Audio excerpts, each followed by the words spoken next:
So we have an update on a story that we have been following here. The controversy around the film Planet of the Humans. Of course, Jeff Gibbs, the filmmaker, with Michael Moore as a direct producer credit, I think, on the film.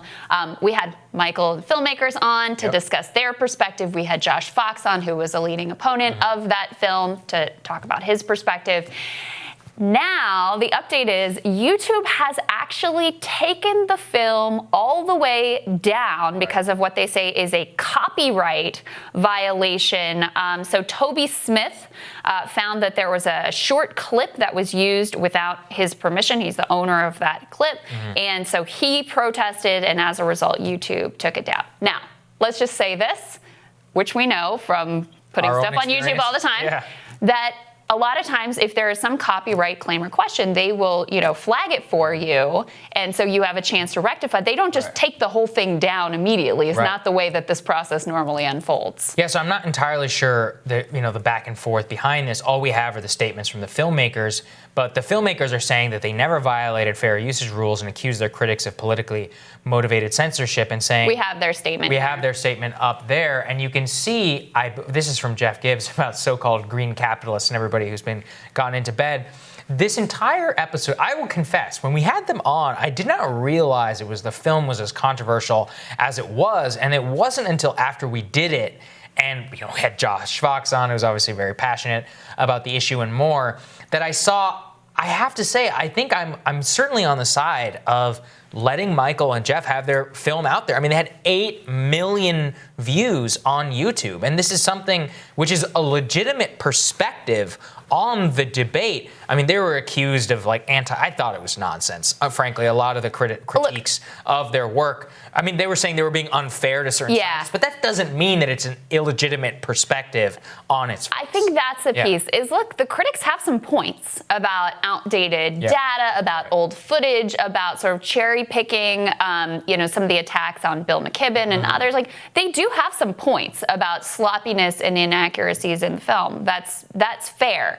The way that they've gone about this to try to just shut it down entirely, look, forget about right or wrong. Did it serve their purpose? I would argue it was incredibly counterproductive. The controversy around the film ginned up a lot of publicity and a lot of attention around it. I mean, our segment here with Michael Moore and the filmmakers got huge traffic because people were really interested because of this controversy that got ginned up.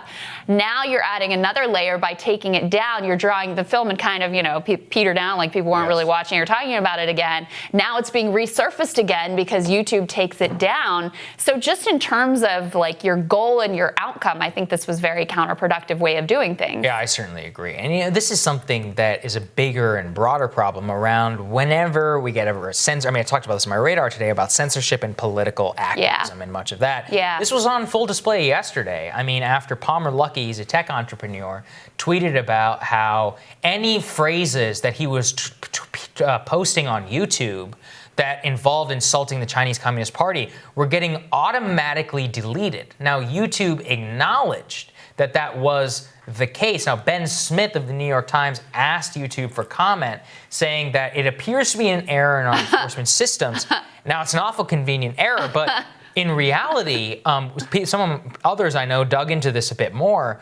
What it appears to be, is that the Chinese censorship wing of the CCP was gaming the YouTube enforcement mechanism, automatically reporting any comment that were to do something like this in order to create an automatic enforcement ban. So which is worse, YouTube and Google being a hand of the Chinese Communist Party, witting, or being an unwitting gamed hand of that? I mean, it just goes to show algorithmic censorship of speech online is always going to be bad, and it's going to be used by nefarious actors like this in order to push a political agenda. Yeah, and you look at Planet of the Humans, there's all kinds of inaccurate and misleading and all kinds of stuff on YouTube. If anti-vaxxers can be on YouTube, then Planet of the Humans can be as well. And by the way, look, I said, I think the critics have a point. I also think, and I watched the film, and parts of it were important and eye-opening to me. Like, I think their broader point that if we just are focusing on like this sort of corporatist version of greenwashing and renewable energy as the only thing that we're focused on, and we're not thinking about how do we consume and how much we, you know, our sort of consumer society and how it's always got to be more and more and more, and GDP always has to grow, grow, grow.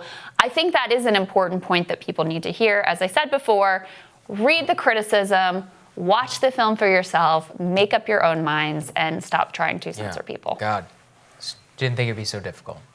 All right, tomorrow on Rising, former Sanders National Campaign co-chair Nina Turner. She's going to share her thoughts on the news of the day. Always excited for that one. And Kentucky State Representative Charles Booker, he's going to explain why the legislature in Kentucky is supporting his candidacy over Amy McGrath for the U.S. Senate. So the winner of that primary, of course, would take on Mitch McConnell, so the stakes are very high. Hit the subscribe button along with liking and sharing this video so others can find it as well. Also send in your #RisingQs. You may see it answered on the show over the weekend. Everybody enjoy your day. We'll see you back here tomorrow. See you guys.